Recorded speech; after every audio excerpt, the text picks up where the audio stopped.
If Emily Austin could come up.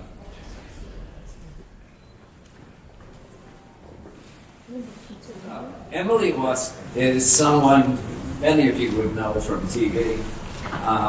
In the past, particularly since October 7th, and really not changed careers, but took their career path as an opportunity to really speak out for our community.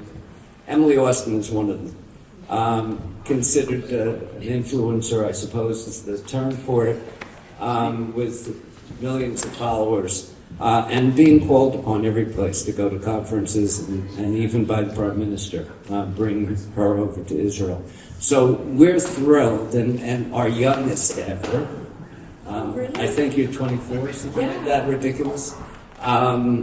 And it's something that we're looking to, which is there are people who've accomplished in their lives early on things that are as important as people in their entire life of 70 years. And we as a Jewish community, Israel should learn something from us to showcase our younger people. And Emily is one of those who we're so pleased to have. So one of the things I think everybody would want to know, you come from a background of a very Jewish family, and you were in media before. What got you to really step forward like you have to the extent you have? Yeah, I grew up in a Jewish home, but it's funny, growing up in the home, it felt so normal. We always kept kosher. I wasn't allowed to ever go out Friday nights. I always had FOMO. We weren't really Shabbat observant, but it was Shabbat observant adjacent, where it was like we knew it was Shabbat and we're not allowed to do anything but observe it, but we were like all watching movies as a family, which was nice. And to me, I felt like that was a lot growing up. But I was in a very predominantly Jewish community. But when I went on to Hofstra University, which is still pretty close to Long Island, you think that there's a lot of Jews, but maybe being in the School of Communications, I actually found myself very often being the only Jew in the room. While I was refreshed, I felt a very heavy responsibility. If I'm going to be the Jew, what felt initially kind of like a burden ended up being the privilege and honor of a lifetime, because not only at Hofstra, but when I went out into my career, I ended up always being that Jew. And it gave me the privilege of teaching people about all of the amazing things about Israel and Judaism. And as you mentioned earlier, I was in media before October 7th. I still am in media. I have my dream job. I'm a sports broadcaster, so I'm often televised in crazy countries like Saudi Arabia, Qatar, Abu Dhabi. I'm all over the world talking about sports, which is incredible. And I'm talking to a really non-Jewish audience. So even something subtle like wearing my ring, but I know everyone sees it on my microphone, is a statement within itself. And I think, it's a Jewish star. It's a Jewish star. I like to be able to just humanize us as a people, as a country, have those uncomfortable conversations. And since October 7th, obviously the burden's been way heavier.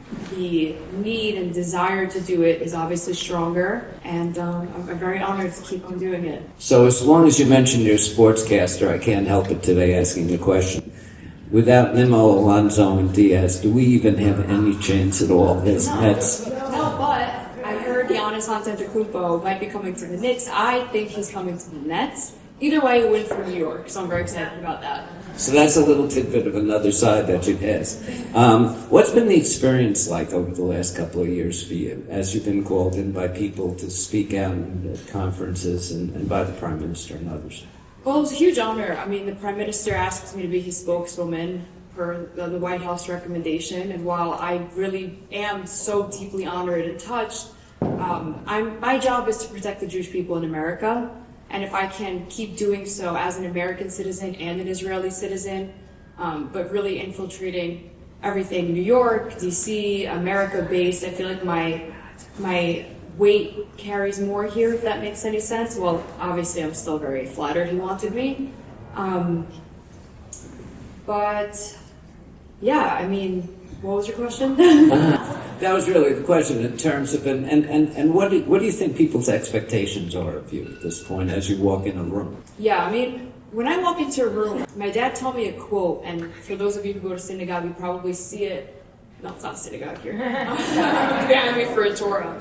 Above the Torah, it says, it's in Hebrew, but it says, know before who you stand. My dad tells me that all the time, because he says, when you speak to your mother, know before who you stand. When you're speaking to the Prime Minister of Israel, know before who you stand. When you're speaking to a sheikh, know before who you stand. And I can't really lie and say, well, I have one approach for everyone. I really, I kind of adapt to my environment and to my situation because, you know, obviously in Israel I hate the word hasbara, but doing hasbara in Israel is so easy because everyone's a friend and an ally. But then I go to countries like Qatar and I find myself in a screaming match at Carbone during a Formula One last year with the Minister of Culture. And, you know, there's really no right recipe. I feel like you need to meet people where they are. But one thing that I do, and I really encourage everyone else, is never be apologetic about who you are. Even if you completely walk away disagreeing. There's no, I support Israel, but I'm Jewish, but too many people try to justify it or try to impress people by lowering themselves. And I can tell you, when I go to the countries that literally being a Jew is illegal, I still don't apologize for who I am or my identity. And I promise you all, the respect that I have for that is so much greater, even if it's in countries where you're killed for your identity. I don't care.